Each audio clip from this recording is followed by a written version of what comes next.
marché d'Auray s'éveillait dans une brume légère, comme un vieux tableau breton que le soleil hésitait encore à éclairer. Les commerçants dépliaient leurs toiles, les maraîchers alignaient leurs légumes encore perlés de rosée, et les odeurs de pain chaud, de fromage et d'embrun se mêlaient dans l'air frais du matin. Près du vieux puits, une jeune femme installait son violon avec une précision presque cérémonieuse. Elle n'avait ni pancarte, ni grand sourire pour attirer les passants. Elle se contentait d'accorder son instrument, puis de laisser l'archer raconter ce que les mots ne savaient pas dire. Les habitués du marché la connaissaient de vue, sans connaître son nom. Elle est là tous les lundis, toujours à la même place. Et toujours avec cette musique qui vous reste dans la tête toute la journée. La jeune femme leva les yeux et sourit doucement. Merci, madame. Un petit garçon s'approcha d'elle, tenant la main de son père. Pourquoi tu joues ici? Le père rougit légèrement. Ah, excusez-le, il pose beaucoup de questions. La musicienne éclata d'un rire léger. Il a raison de demander. Je joue ici pour financer mes études. Des études de musique? Non, de biologie. L'enfant fronça les sourcils. Mais alors pourquoi tu regardes pas les grenouilles au lieu de jouer du violon? Elle posa son archet sur ses genoux et répondit avec sérieux.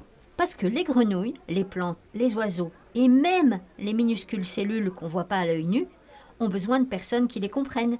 Et pour apprendre à les comprendre, il faut étudier. Le garçon réfléchit longuement, puis glissa sa pièce dans l'étui. Alors je t'aide à sauver les grenouilles. Son père éclata de rire. Voilà un investissement bien placé. La musicienne reprit son violon, et les notes s'élevèrent au-dessus du marché comme une nuée d'oiseaux invisibles. Elle semblait porter avec elle l'âme de la Bretagne, mêlant la douceur des airs anciens aux élans fougueux des festouneuses. Les passants croyaient reconnaître, dans certaines envolées, l'écho lointain des mélodies d'Alan Stivell, la ferveur populaire des chants de Trian, ou encore la profondeur émouvante des compositions de Danar Braz. Son violon ne les imitait pas, il leur rendait hommage, comme si les grands musiciens bretons lui soufflaient à l'oreille leurs souvenirs de landes, de ports et de tempêtes, pour qu'elle les transforme en une musique nouvelle, née ce matin-là au cœur du marché d'Auray.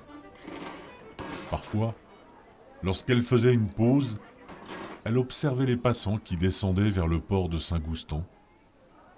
Les maisons à colombages semblaient se pencher les unes vers les autres pour écouter les conversations des marins. On racontait qu'autrefois, Benjamin Franklin y avait débarqué et que les habitants d'Auray aimaient encore répéter cette histoire aux visiteurs, comme si le vieux port gardait la mémoire de chaque voyageur célèbre. Un vieux pêcheur, qui vendait des huîtres venues de la rivière d'Auray, s'arrêtait souvent auprès d'elle. Tu sais, les huîtres du golfe du Morbihan, ils ont le goût du vent et des marées. C'est pour ça qu'elles sont aussi bonnes. Et vous, comment le savez-vous? Ben parce que je les ai vues grandir. Les jours de grand vent, lorsque les rafales venues du golfe du Morbihan s'engouffraient dans les ruelles d'Auray et faisaient claquer les auvents du marché, la musique de la jeune femme prenait une couleur particulière. Son violon ne semblait plus seulement jouer pour les passants. Il dialoguait avec le port de Saint-Goustan tout entier. Les notes aiguës s'envolaient au-dessus des étals, portées par le vent salé, puis redescendaient en spirale autour des mâts des bateaux. Les mouettes, tournoyant dans le ciel gris, lançaient leurs cris rauques comme pour lui répondre, tandis que les cordages grinçaient doucement contre les coques. Les habitants, habitués à cette étrange harmonie, s'arrêtaient un instant, le regard tourné vers le port. Ils disaient alors, avec un sourire presque superstitieux, que le violon de la jeune femme connaissait les secrets de la mer et qu'il répondait au chant du port comme un marin répond à l'appel du large. Un matin d'été, une vieille dame s'assit sur le banc près du puits. Votre musique me rappelle les fêtes de Sainte-Anne d'Auray. Quand j'étais jeune, les pèlerins arrivaient de toute la Bretagne et les bombardes résonnaient jusque tard dans la nuit. Vous y alliez souvent? Tous les ans. Ma mère disait que Sainte-Anne protégeait les voyageurs et les rêveurs. La jeune femme resta silencieuse un instant. Alors j'espère qu'elle protège aussi les étudiantes en biologie. La vieille dame éclata de rire. J'en suis certaine, ma petite. Les semaines passèrent. La pluie, le vent et parfois le froid n'empêchaient pas la jeune femme de revenir au marché d'Auray. Certaines fois, elle rentrait avec peu d'argent. D'autres jours, son étui se remplissait davantage. Mais jamais elle ne se plaignait. Un matin, alors qu'elle jouait sous un ciel gris, une femme élégante s'arrêta devant elle. Vous êtes bien la musicienne du marché d'Auray. C'est ainsi qu'on m'appelle, oui. Je vous écoute depuis quelques semaines. Votre musique est magnifique, mais ce n'est pas seulement cela qui me touche. Qu'est-ce qui vous touche alors? Votre détermination. J'ai appris que vous jouez ici pour payer vos études de biologie. Dans mon métier, je rencontre beaucoup de jeunes qui cherchent des solutions rapides. Vous avez choisi la patience et le travail. La femme sortit une carte de visite de son sac. Je dirige un laboratoire de recherche environnementale à Vannes. Nous cherchons une étudiante motivée pour un stage rémunéré. Si ça vous intéresse, venez me voir. La jeune femme prit la carte avec des mains tremblantes, le cœur battant si fort qu'elle avait l'impression que tout le marché pouvait l'entendre.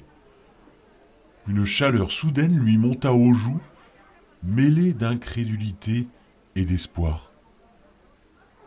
Pendant un instant, elle ne sut plus si elle devait rire, pleurer ou simplement serrer cette petite carte contre elle comme on serre un trésor longtemps attendu.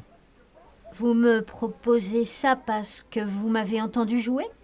Non, je vous le propose parce que j'ai entendu votre courage. Le marché sembla soudain se figer autour d'elle. Les voix, les pas, les cliquetis des étals s'éloignèrent, comme étouffés par une émotion nouvelle. La musicienne regarda son étui, puis son violon, puis la carte qu'elle tenait entre ses doigts. Je sais pas quoi dire. Dites simplement oui si vous le souhaitez. Oui. La femme lui serra la main avant de disparaître dans la foule. La musicienne resta immobile quelques instants, comme si le temps lui-même s'était arrêté au milieu du marché d'Auray. Autour d'elle, les voix des commerçants, le bruissement des paniers et les pas pressés des passants semblaient soudain très lointains. Elle sentit une vague d'émotion la traverser, si forte qu'elle dut fermer les yeux un instant pour ne pas laisser les larmes déborder. Puis, avec une douceur infinie, elle porta son violon à son épaule. Dès que l'archet effleura les cordes, un air nouveau s'éleva dans l'air frais du matin. Ce n'était plus la mélodie mélancolique des jours de doute, ni le chant obstiné de celle qui lutte seule contre les difficultés. C'était un air lumineux, vibrant comme les premières lueurs d'un matin sur le golfe du Morbihan, léger comme une brise sur les landes de Carnac. Les notes semblaient porter en elles toute la Bretagne. Le souffle du vent sur les falaises de Quiberon, le murmure des vagues contre les quais de Saint-Goustan, les échos lointains des bombardes et des binious qui font danser les cœurs lors des festounoses. Les passants s'arrêtèrent, saisis par cette musique inconnue. Certains oublièrent leurs achats, d'autres restèrent immobiles, les mains encore posées sur leurs paniers.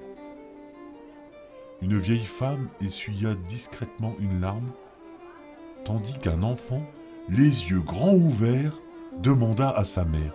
Maman, pourquoi cette musique me donne-t-elle envie de sourire et de pleurer en même temps? La mère serra doucement la main de son fils. Parce qu'elle vient du cœur, mon chéri. Et quand une musique vient du cœur, elle trouve toujours le chemin d'une autre. Pour la première fois, la musicienne du marché d'Auray ne jouait plus seulement pour financer ses études. Elle jouait pour remercier la vie, pour remercier cette ville qui l'avait accueillie, ces inconnus qui avaient glissé des pièces dans son étui, et cette Bretagne qui lui avait appris que les tempêtes finissent toujours par laisser place à une éclaircie. Dans les jours qui suivirent, avant de commencer son stage au laboratoire de Vannes, la jeune femme continua de venir au marché d'Auray.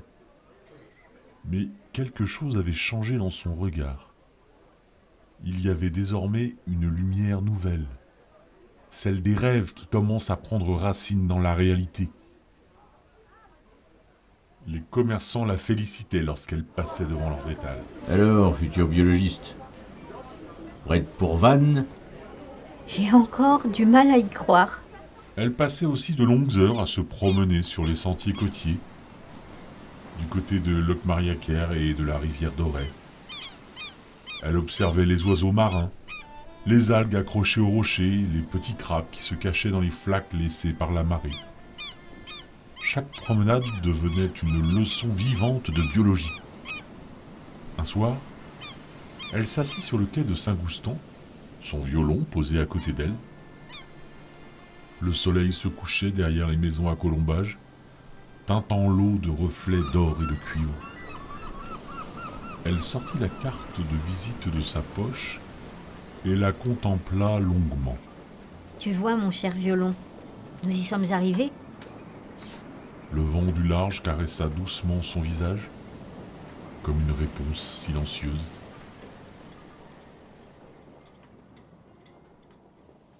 Et lorsque vint enfin le premier jour de son stage, elle quitta Auray avec son sac d'étudiante sur l'épaule et son violon sous le bras. Elle savait que le chemin serait encore long, que les études demanderaient du travail et du courage. Mais elle partait avec une certitude nouvelle. Chaque note jouée sur le marché, chaque pièce déposée dans son étui, chaque regard bienveillant croisé dans les rues d'Auray avait construit ce moment. Au fond de son cœur, elle emportait avec elle un morceau de ce pays de vent, de marée et de musique ancienne qui lui avait appris à ne jamais abandonner ses rêves.